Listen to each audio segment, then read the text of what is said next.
Has anyone got Facebook open? This meeting is being recorded. Well, there you go. That's the confirmation we needed. Right, let me just check that we are in fact live.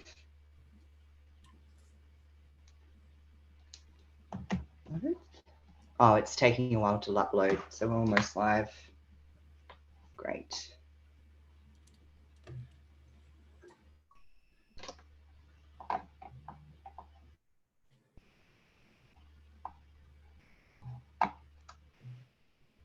Okay, great. We are live. I just need to make sure I turn the sound off the Facebook because otherwise we will just get this feedback loop, but it looks like it's turned off for now. So fantastic. All right. Welcome, everyone. Thank you for those who have joined the Zoom directly, and for those of you catching this in the Facebook Live, welcome. A huge commitment to come in on a hot Saturday afternoon and listen to a podcast, but well, it's not really a podcast at the moment, a live cast is what you call it, I guess, ZoomCast. Whatever the buzzword is today, I'm not sure. But yeah, thanks everyone for taking time. I'm joined today, very excited, with Annie and Kyla. So both Annie and Kyla, yes, they're waving, and are part of the Annie Mallard Sports Nutrition. Is that right? Sports Nutrition and Fitness. Yeah, great. And both of them have had their own fitness journeys that they're going to share with us, some interesting challenges that they've had to overcome. And they've also become, successful athletes in their own right as well. So the whole idea of this, as you might have caught from some of the posts that I put out in the last couple of weeks, is that I know that some of you are really interested in potentially making a change for 2022. I don't know if anyone else has felt like this, but it seems like since March 2020, I feel like I've had pretty much a Groundhog Day, and it's been a pretty tough slog for the last 18 months, nearly 2 years. So yeah, so, there's a lot of things that we can't control at the moment. There's a lot of things happening geopolitically. There's a lot of things happening in terms of mandates and all sorts of things, and border closures that we can't really control. But there are certain things that we can still control, and having that athletic mindset, I think, and focusing on what you can control can actually help you to thrive rather than just survive in these type of situations. So anyway, I think that's enough of an introduction. The whole idea was to bring guests on so that I wasn't doing all the speaking. So why don't I'll do is I'll give the microphone over to Annie and then to Kyla, just to do a little brief introduction, and then I'll actually start asking some more targeted questions. So Annie, do you want to just tell us a little bit about yourself and what you do in terms of your business and how long you've been doing it for? Cool. Yeah, so I'm Annie. Obviously, you can hear it. I'm French. Strong accent. I've been in Australia for 15 years coming up. I'm a citizen since last year. Pretty happy with that. I'm 40. I'm a mother of one. Before fitness, that I started in 2016. I've been in hospital and I was managing cafes and restaurants around the world, really.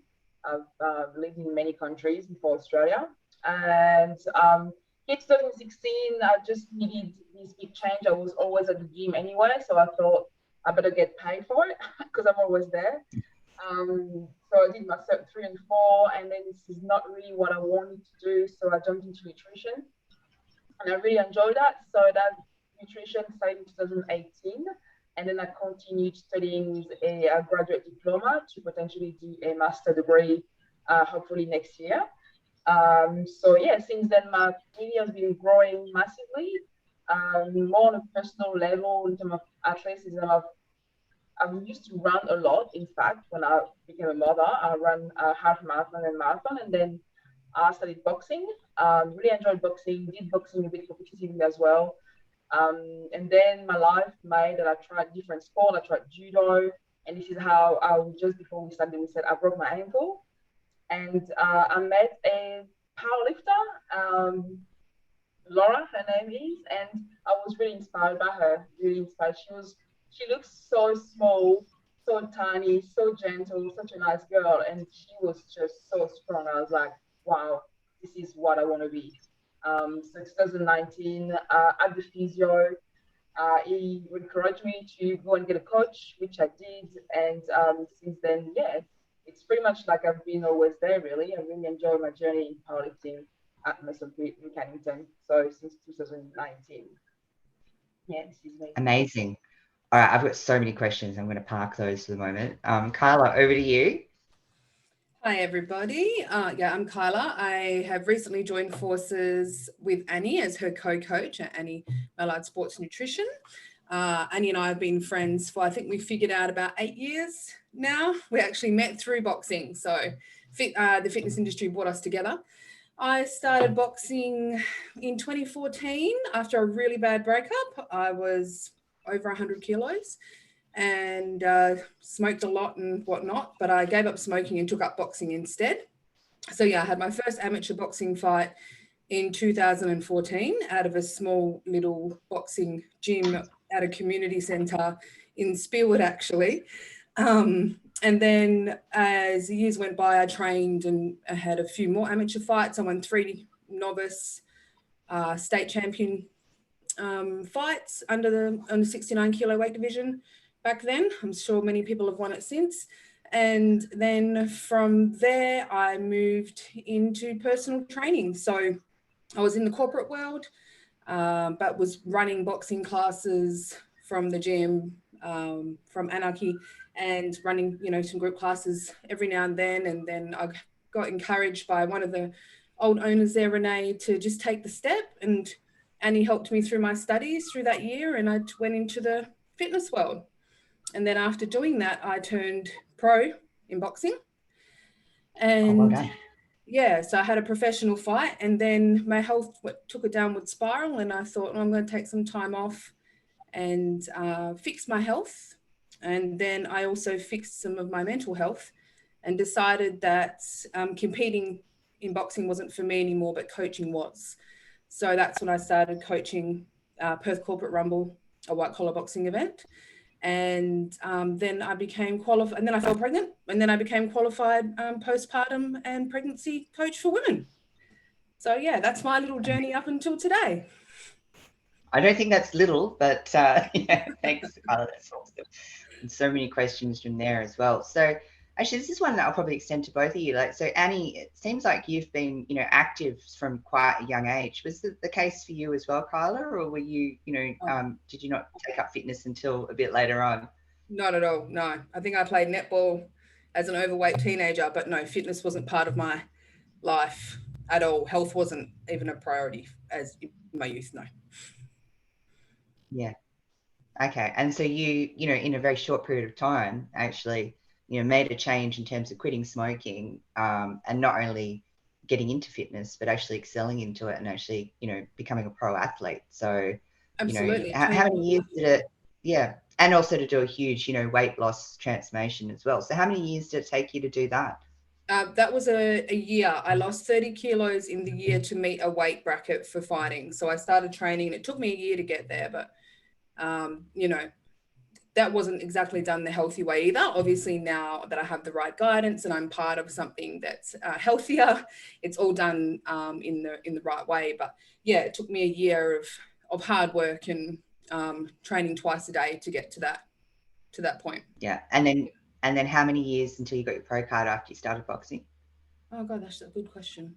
I think it was 4 or 5 years, but in WA, it's not, you don't have to have a certain amount of amateur fights to have a pro boxing fight. So you can actually, for example, you can be training in a boxing gym, you can have 1 or 2 amateur fights, you can come back 5 years later and fight on the pro scene if you are, at that standard. Yeah. Yeah. Yeah. Awesome. Well, that's awesome. Well done. And Annie, I understand that that you've actually, how did you get into fitness? And I know that you've got some other things that we're going to talk about as well, but what was the catalyst for you always being active and at such a young age? Well, I think, to be honest with you, I was playing sports a little bit as a teenager, but then I felt I'm part of the party animal, especially traveling around the world. But when I became a mom, I was 28. Life just takes a turn and you want to live longer and healthier. So, I remember like I had my prime and I could not run to the end of my street back in the day. So I was like, no, I'm going to make it to the end of the street. And then I made it. And then I was like, I was living by the river, not far from the river. So I was like, I'm going to run and I'm going to see the water. That's my next goal. And then I did. And then my next goal was I'm going to run to the water and I'm going to run along the water. And I did. And then the more I was running, the more I was enjoying it. And then I ended up running half marathon in Perth and really enjoy myself on a broken foot. So that was really for me my starting point. And also when I was pregnant, you got lots of time to think. And I was like, okay, hospital is not going to fit the motherhood life anymore. I need to find something that would fit my lifestyle as a mother and still working. And I thought being a coach would fit that lifestyle straight away. It didn't happen back then, unfortunately, but it was always in my mind when I became a mother that's what I wanted to do. Yeah. Fantastic. So, okay. So, sorry. So to summarize as well, so you didn't actually really start seriously with your fitness journey until around your late 20s. Is that right? Late 20s. Yeah.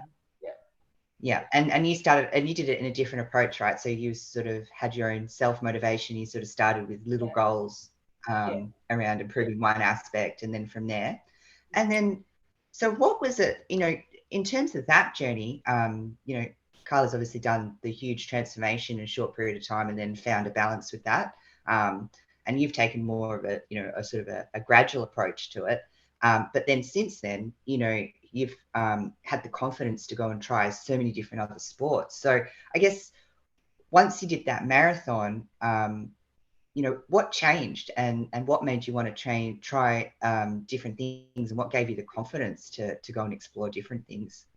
Well, confidence is a big word. I don't think at the time I had any confidence at all, especially before boxing. But it was just a friend that said, just come and try a boxing class. That was at the Cuban boxing gym in the city. And I did. And again, straight away, I really enjoyed the atmosphere. Ruben is quite funny. There's loud salsa going on.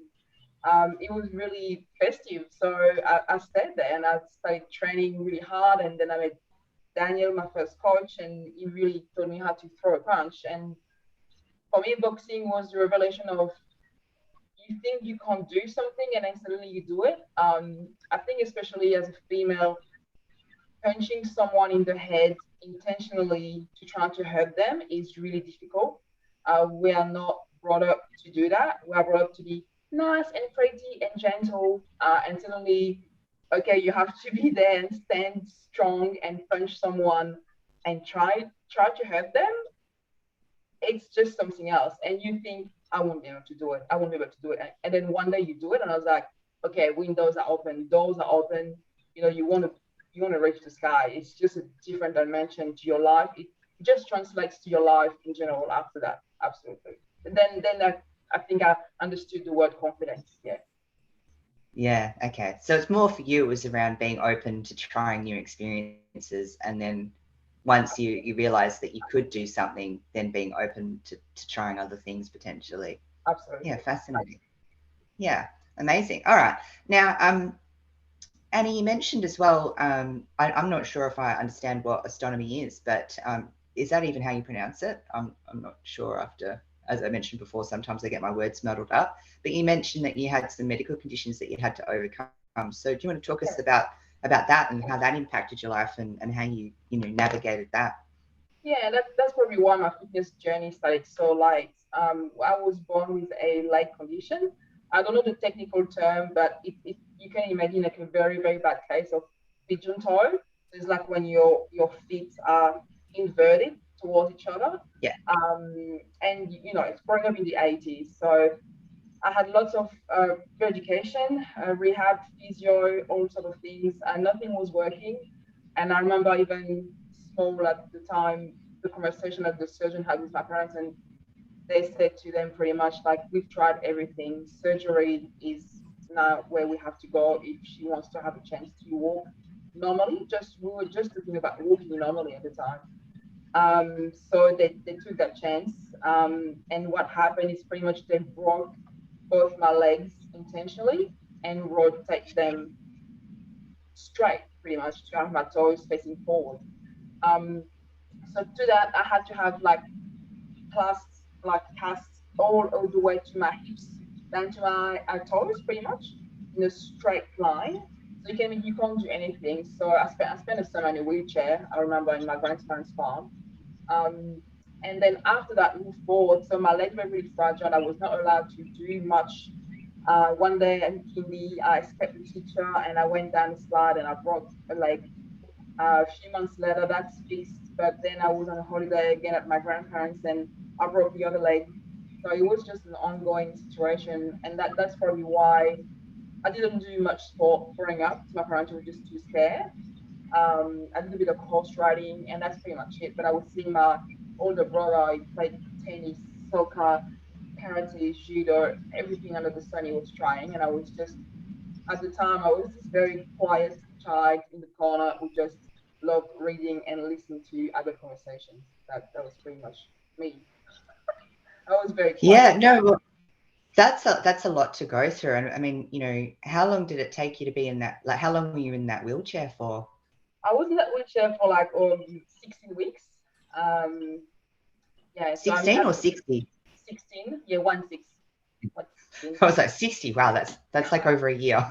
I was Wow. 16 weeks. That was really boring. And obviously, someone has to wash you, to take you to the toilet. You can't do anything on your own. So yeah, that was just part of it. It was a bit. You have to reflect even as a kid on yourself a lot and find very quiet activities. So I think reading for me was definitely my escape. I love reading and I still do. That's where it came from, I think. And how did that impact you growing up? Like, did you feel like a bit reserved in terms of, social interactions? Did it stop you from doing a lot of things or trying things?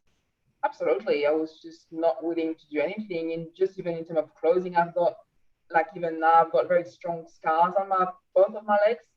And I think I didn't wear a skirt until I was 21. Just because I thought I was going to wear a skirt or some shorts and everyone's going to see my scars and ask me questions. And I was like, oh, I just don't want to answer continuously to those questions. When in fact, I was 21 and I wore a skirt for work and no one even noticed that I had scars on my legs. Just like it's all in your head sometimes what you think people will perceive you. And obviously just not being active, not wanting to try things, just being in my corner, being very quiet is just really, I think, I've never seen it as so much as a negative, to be honest. That's why I'm like, oh, negative, oh, okay. But I just saw that as like my listening skills are really good.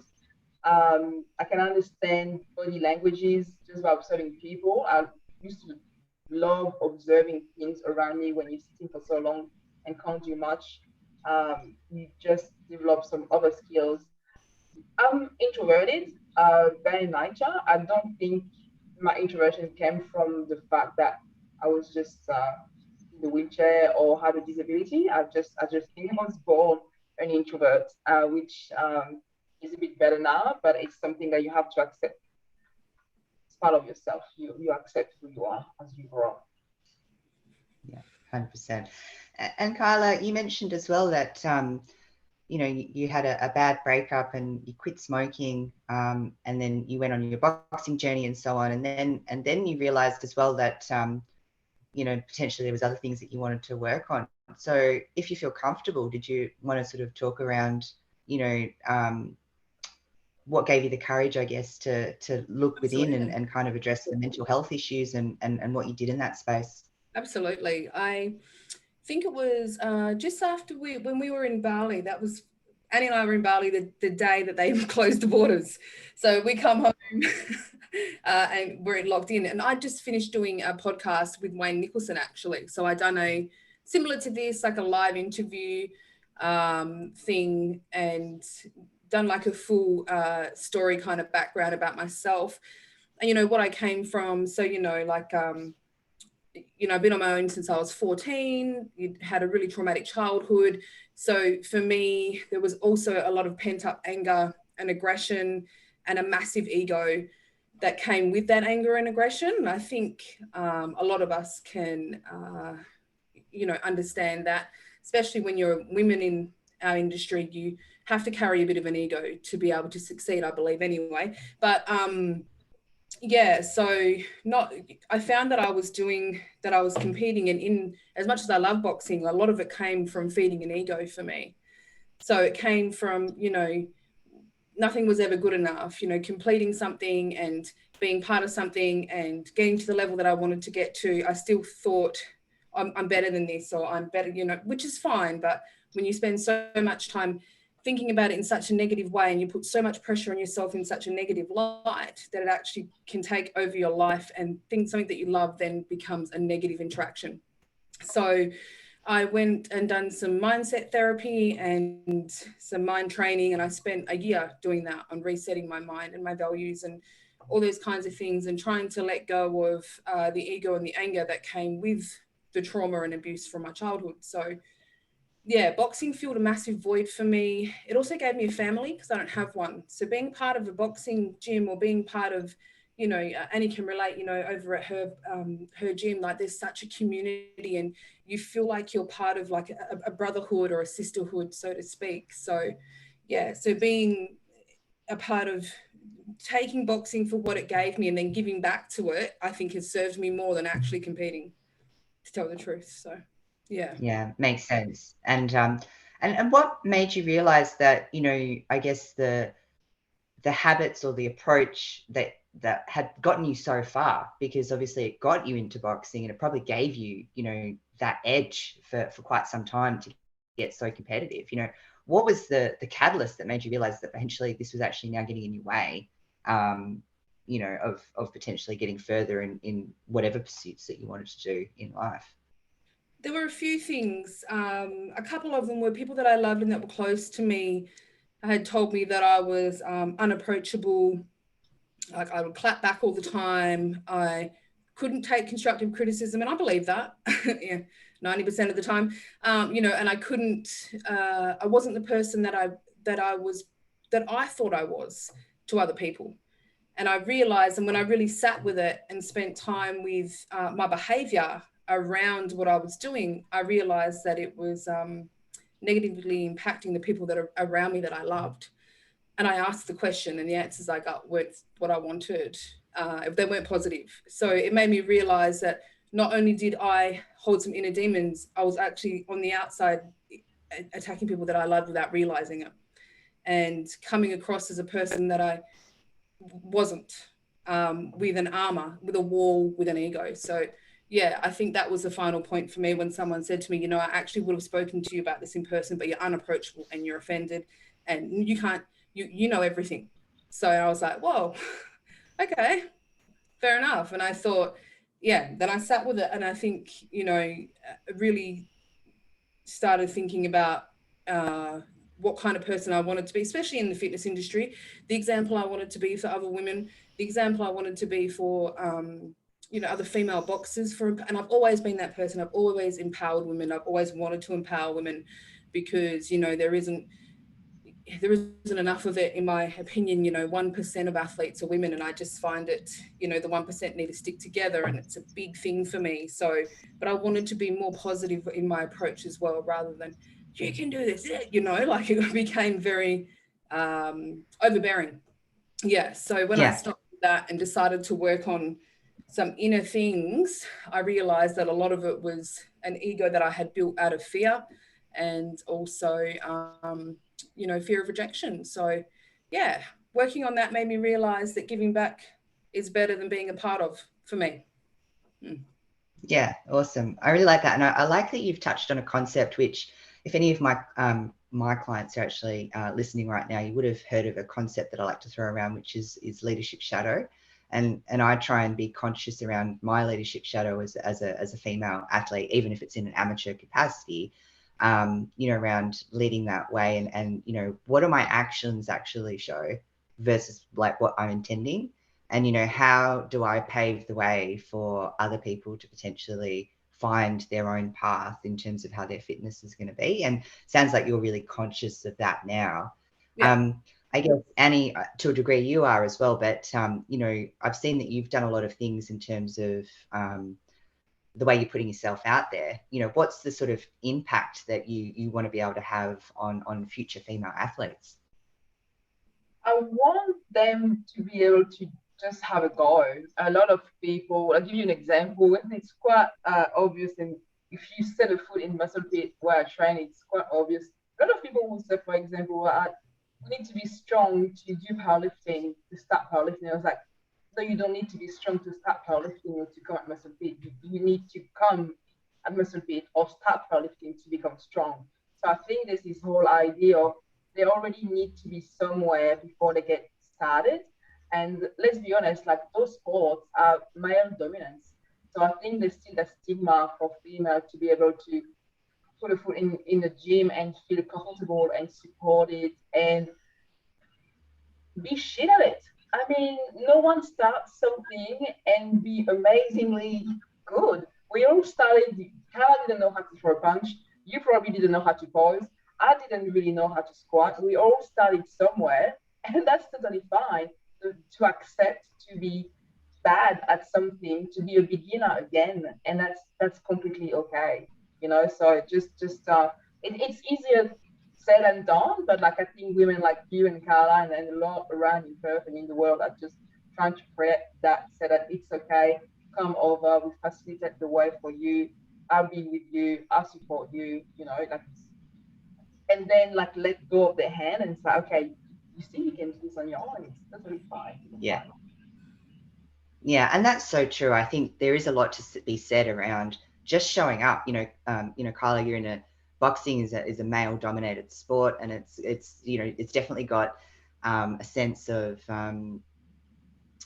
brotherhood around it. You know, even if you think about what people would think about it in terms of like the Rocky movies and, you know, the kind of grungy kind of, you know, dingy boxing gyms, but they're not like that. They're actually quite friendly and really community based. And I imagine powerlifting is the same as well, right? You've got all these funny powerlifting memes and it's very bro dominated, and, you know, basically go, you know, bash your forehead on the wall and then go do like a stupid lift and then have a snack afterwards. But it's not like that at all. You know, like there's a lot more other fun stuff, and it's more about the community and encouraging people to be, you know, sort of the best versions of themselves. And yeah, I mean, I remember as well, it's really right. It's that first barrier, right? Like I remember the first time I went and did posing practice, and I had, you know, the pair of stripper heels in a gym, walking around with a bunch of strangers going, what am I doing here? This is such a random thing to be doing.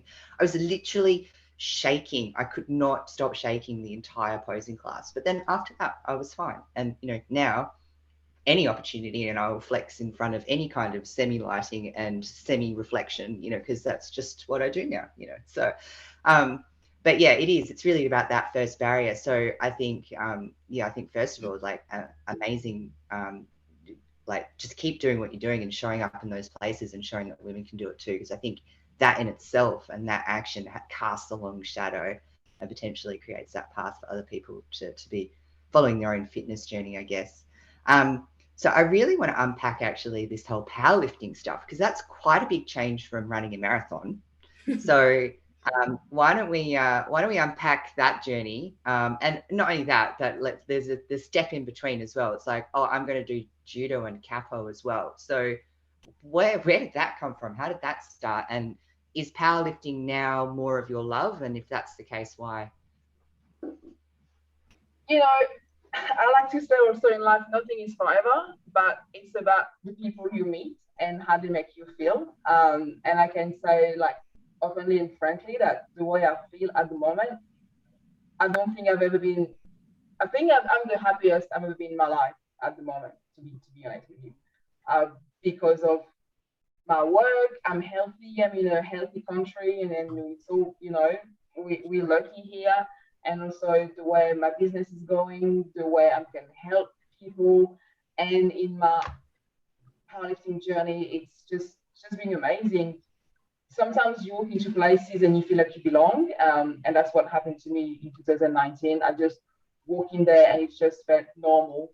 And for me, belonging is a massive value, and it's a very emotional topic. Just talking about it now, just my voice is changing. I can hear it. It's always been a thing because of my disability, because of my skin color, because I'm a woman, because I'm an immigrant, because I've got an accent. So many elements to belonging. When you walk somewhere and you feel like you belong, you feel at ease, your shoulders are dropping, your head is lifting, and you can just be yourself. It's just so good. So I think I'm strong on this because I think this is a massive part of why I love and I still love powerlifting. It's just people I'm around. There's no way I would be doing what I'm doing now if I haven't had the team I'm with at the moment. Absolutely not. So every day we support each other and we show up for each other. We show up for ourselves, but we show up for each other. The other thing that's important for me in powerlifting is touching about what we said before, is also showing to women that it's cool to be strong. I don't know if you remember, but growing up in the 90s, it was cool to be super skinny. And I always looked like muscular in a way. I've never been big, but I've always looked muscular. I always looked athletic. And one of my ex-friends, I'm going to say ex-friend now because friends don't say that to people, used to say, it's not pretty, it's not feminine, you can't look muscly, it's not nice, look at your legs, you should stop lifting, all these kind of stereotype thing that you hear. So it was a thing as well when I thought I was big, and then I walked into the powerlifting gym and I was like, no, okay, I'm small. You know, it's all about perspective. You're like, no, okay, I can keep snacking now, it's fine. So to show to women that it's cool to be strong, it's super powerful. Like this whole idea that we need to be feminine and small and gentle and look pretty and don't say naughty words. Powerlifting gives you that power that no, you can be rough and that's okay. You can be loud and that's okay. And you can have crazy hair and that's okay. You can just be yourself and it's completely fine. So, yeah, I really enjoy feeling strong. It made my body, it made me accepting myself even more. I was definitely on the way, but when you can lift heavy, you've got that within power is coming in you, and it's very cool. Then in terms of competition, I always loved competing. I'm a competitor. I take everything quite seriously. Everything I start, I just want to do it well. I'm going to cut you off there, Annie, because I don't think you're a competitor. You're more like a dominator. So do you want to just list for the audience that haven't had a chance to actually understand, maybe just start with the powerlifting titles, because, you know, we've only got like an hour for this webinar, so we can list all the other ones later. But yeah, so you want to tell us like how much you're lifting now and what you've actually won in terms of titles for your powerlifting? And by the way, started powerlifting in 2019? Yeah. So less than 3 years. To be honest, I actually have no clue what I won. I can tell you the 2021 what I won. But in 2019, I did my first comp, and then I went straight. The coach saw me and was like, "Oh, you're great. You can do nationals." And I was like, "What? This is crazy! I'm just starting this sport. I'm doing nationals." Obviously, my first nationals, I was totally petrified, and I was not very good. I didn't place at all. I just want to put that as well. But 2 years later of hard work and lots of lockdowns, 2021, I think my biggest title is Master Nationals in Capo 2021. So I'm the National Master Champion. I've squatted 182, benched 85, and deadlifted 200 on that day. I have to say, Amy, it was a magical day. Like, you know, when the day when everything is perfect, it was like that. Like I had all my lifts. I was in a great mood. My body was reacting well. I had appetite, which I never do. I had some meals, and I went to the physio normally. Like, you know, there's just a little niggles, but it was one of those days when everything went per plan. And seriously, from experience, because I think in 2 years, I counted the other day, I've done 10 comps of powerlifting in 2 years. I don't think nothing ever goes to plan. You know, you think, oh, you're going to do this in squat 1, 2, and maybe we're going to do that in squat 3. But usually, 90% of the time, I missed squat number 2, which didn't happen that time. My bench usually is pretty crap, which didn't happen that time. I'm really into statistics and spreadsheets. I usually always miss my last deadlift, which didn't happen that time. It was just this magical moment of success. And there was just, we had fun, we had success, it was just a great day, and that was my biggest title for sure. And on that day, I broke 2 world records in my age and body weight category. So when squat you guys, and total. that's amazing. So a 182 kilo squat. Yeah. Did I hear that right? And what did you start off with when you first went into? I'm like really jealous now because it's like taken me like 10 years to get to 150 kilos, and I thought that was pretty good. And you've just gone, yeah, well, no, I just did that like as a national champion winning. But all right, let's go. When you first walked in, how much were you squatting? In 2018, before I joined the pit, I was squatting 80 kilos, and I thought that was amazing. And then in 2019, when you join the club, you have to do like a strength test. And I did that, and I squatted out of the blue. I squatted 100 kilo. So just to be in that environment made me stronger. And so yeah, and again, like so in 2 years, I put 82.5 kilos on my squat. Yeah, I guess that's my favorite. Yeah, that's amazing. So if I play back a little bit of just what we've covered there from both Kyla and yourself, and it seems like one. The biggest thing was just having a go. And then the second part was the journey, or the thing that's kept you there has been that sense of connection and that sense of being able to give back to others, right? And then the third piece has really been that connection to self, that real sense of belonging and feeling like you've gotten into your groove and that, you're supported by other people. But then in that, you start to look inwards and actually feel supported in yourself and actually seem to unlock something else that happens. Like, that's phenomenal. Like, to lift over 100 kilos in less than in 2 years, that there's people who would dream of being able to do that over a career of lifting. So that's just a phenomenal effort. So I think that's really well done. I'm going to have to go and do some homework with my coach, it looks like. I think Annie also forgot to mention that she was in hospital when she was meant to be in a training camp. So not that camp, but another one, and she still went. We got out of hospital, and 10 days later or 14 days later, she still went and competed. I said she was crazy, but she still went and competed because she wanted to prove to herself that she could get back and do it after a setback. You can have a setback, but you can get back and you can get it in. You might not make your goals and you might not lift your records, but you can still get there and you can still show up and you can prove to the people that she was coaching and her family and her daughter, like setbacks aren't forever, they're just momentary. But I was like, 2 weeks, you're crazy. You are crazy. Yeah, that was a crazy time. Lots of doubts, lots of difficult conversation with people close to me. So obviously Kayla and my partner. It was lots and lots of that. But at the end of the day, I went because I just wanted to show that it's okay if you go and you're not at your best. Yep. You do what just got to show up. Yeah. Just show up. You've trained all this time. You don't want to let yourself down. Just go. And then you know what? I had a bench PB that day as well. So I didn't show up for nothing. But just by the way, I just got PBs across everything. And then what did you say your deadlift was? 200 kilo in 2021, at the nationals. Yeah. So is that like 5 plates per side on a barbell? Is that what you count it as? A plate is 25. Oh, okay. So that's only 4. Hang on, I can't math right now. It'd be 4 plates either side.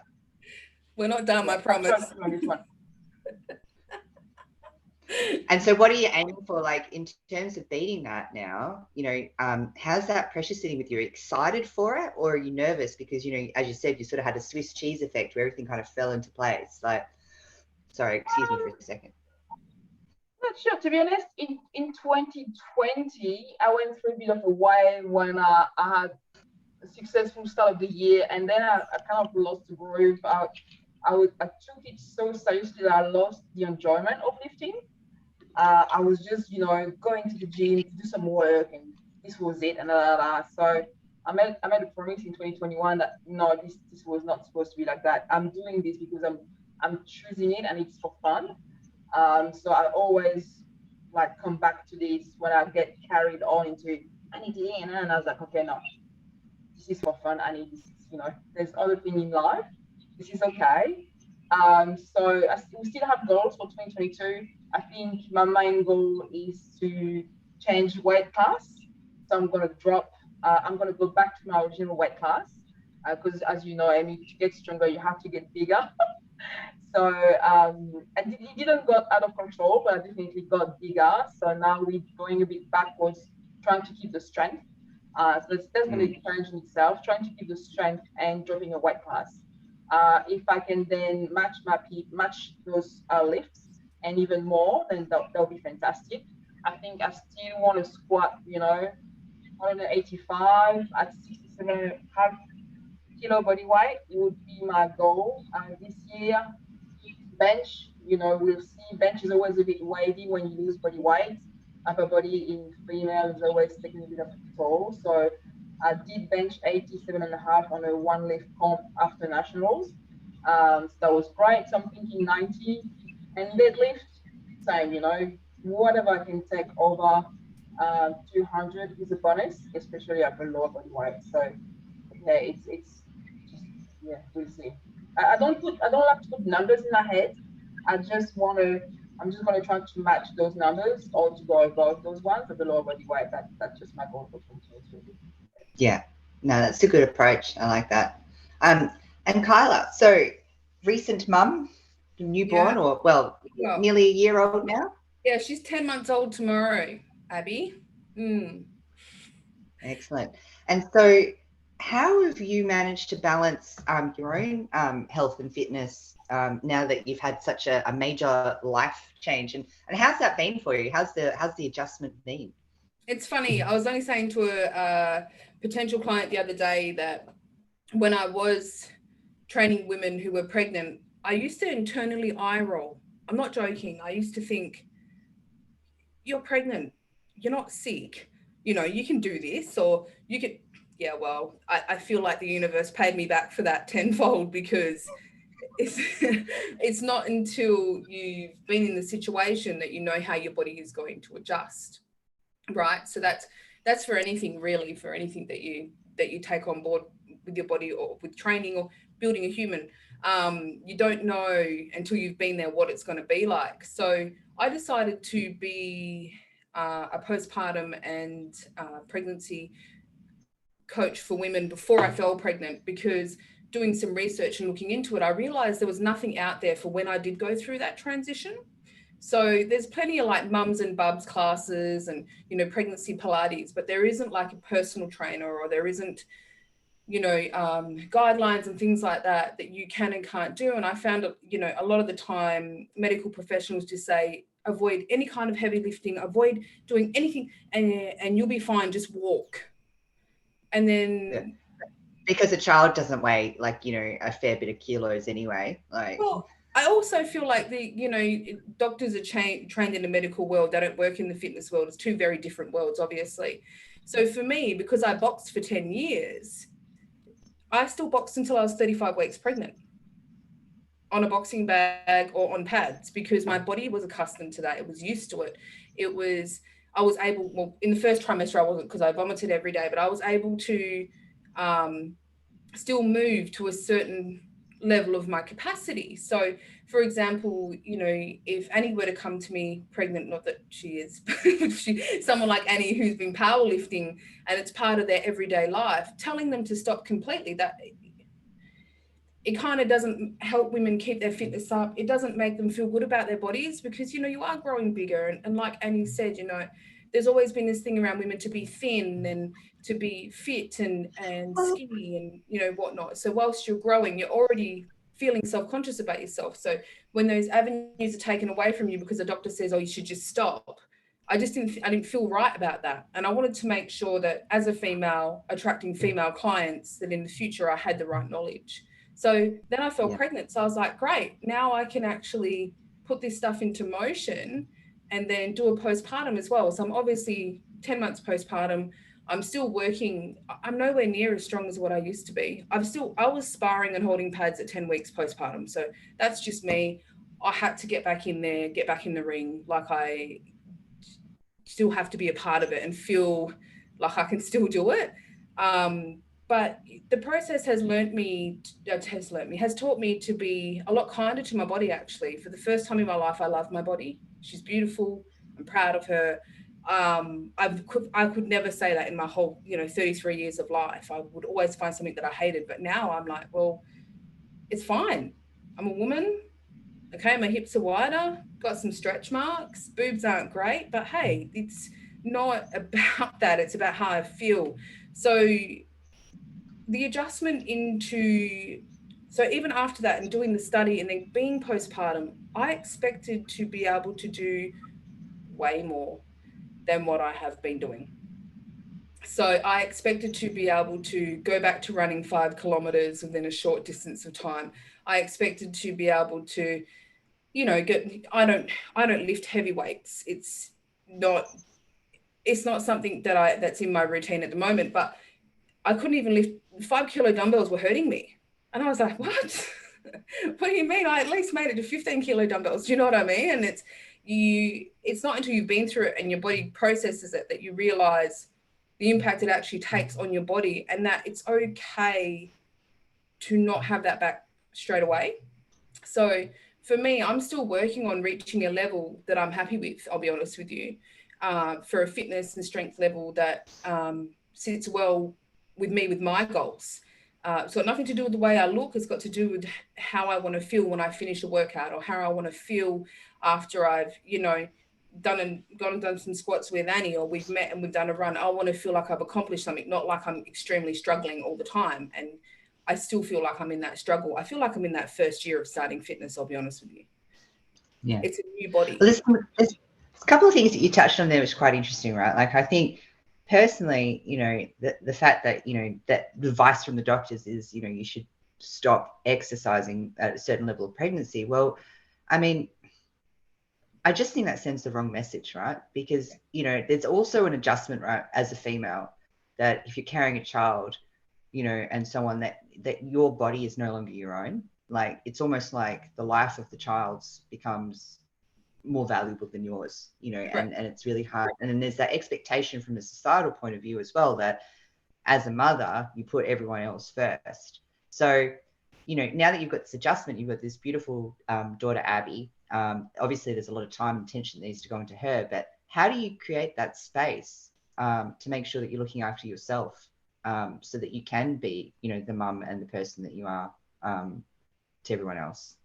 It's a great question, actually, Amy, because everybody's situation is different, obviously. My partner was 5 weeks away, FIFO, from 5 weeks old, Abby was. So I was already back out walking at 6 weeks postpartum and just worked up from there.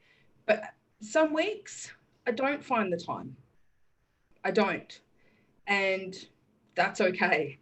It's okay that some weeks that I don't get my workouts done. I still go for a walk every day. I still make sure that I'm in the fresh air for 30 minutes. I take the pram. So I just make sure that that's part of me, a part of my life, is taking the baby in the pram and going for a walk. So no matter what, I'm moving, right?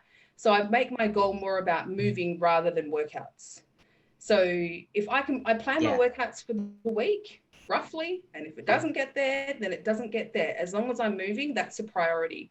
And I think that's what needs to be important as well for new mums, is they need to understand is that you don't have to go back to boot camp and doing this and doing that. You can just start moving, and everything else kind of falls into place after that. But as Abby got older, I found a great creche. I actually chose my commercial gym based on a creche, and I put her in there for an hour and a half twice a week. And then I know that those 2 days I get my weight workout, and then I do at-home workouts on other days that are cardio-based. And then my partner's home for a few months now, which is great. So he's actually been holding pads for me on the weekend.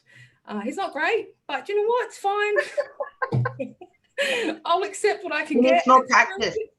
He needs more practice, so he has to keep helping you until he gets better at it, right? Correct. Yeah, correct. And one of my friends goes, "Oh, how does he go?" Because I put something on my Instagram story. I said he's horrible, but lucky I love him not for his boxing skills, right? But I think once you become aware that it's okay to not get it done some weeks, then that's okay too. If you're still focusing on moving your body, breathing fresh air, and eating 80% good food, well, healthy food, that's fine. You know, everything takes time. And I think the expectation that are put on women to bounce back and get that body back is absolutely ridiculous. It took me 9 months to get back to the weight that I was before I had Abby. Of course it did. It took me 9 months to grow her. Go figure. It's about giving your body time and allowing yourself to not make it some days and being okay with that. So yeah, and I like that you had a little bit of non-negotiables there as well. It's like, I'm going to get in some daily movement, and that's it. If that's all I get done, that's fine. But you set your realistic goals to where you're at, so that you can be kinder with yourself and adjust your expectations. Yeah, absolutely. Awesome. And it's a 30 minutes a day, and that's why I make sure that 30 minutes a day, not every day, so 6 days a week, I am moving. So if that means putting on a Les Mills workout on YouTube with the TV, the baby's in the playpen, I'm on the outside jumping around like a crazy person, then that's what it is. It just feeds that little bit of endorphin. And then, but now that I've, lost the baby, the extra weight that I put on through pregnancy, my body is still different. It's not what it was before, and it never will be. And I'm also okay with that. So now I need to adjust my training program moving forward this year for my new body. So for me, now that I'm in a rhythm with the baby and it takes its time and I know where I can fit things in, I will be bringing an external coach on for me or online coaching to give myself that extra kick. I am self-motivated. Well, not self-motivated, but I am disciplined. However, sometimes you need to have somebody else to be accountable to take you that extra step. So now that I've done what I can, I'm going to bring in somebody else to help me do more. So then it gives me time to be the person to do something to help somebody else get more. Yeah. Yeah, exactly. You can, set yourself up. So that's one of the things that I'll be talking about in some of my blogs that come out. We'll be talking about setting yourself up for success. So who are you going to put on your team? And your team can be your support structure, but it can also be around the benefits of getting a coach and or other people to hold you to account, but also to take some of that thinking away. Like, you might know what you need to do, but if you can actually outsource that and get somebody else to do that, that's actually dedicated to focusing on you when you've got all these other things that you're holding in your mind and grabbing your attention all the time. And that's one less thing that you have to worry about. And essentially then you can just go off and do your own thing. That part's sorted, and all you have to do is follow the plan, or to have that person to bounce ideas off if you're not sure, and just, have those check-ins to keep you on track. So I think that's a really important question. And I think if anyone can take that away today, it's around how are you going to set up yourself for success, and, who's going to be in your team? And that can come down to your partner. Like, what role are they going to play in what you need to get done? Who else are you going to rely on? Like, how are you going to get that sense of community if you're going to take an exercise thing? Like, what are you going to look for, or what serves you in terms of the type of exercise that you find fun and engaging, and what type of goals are going to keep you motivated to take that next step and to keep going?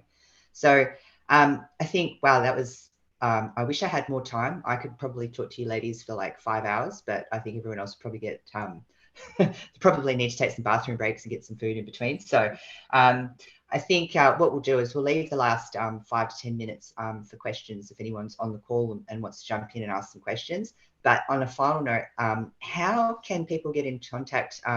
So Annie, obviously you're focused on, sports nutrition for amateur athletes or people who want to take the next step into, trying something new and having the support on that. Carla, you've got a very niche, amazing, well-needed coaching skills in both pre or whatever you said, pre and postpartum. Pregnancy and postpartum.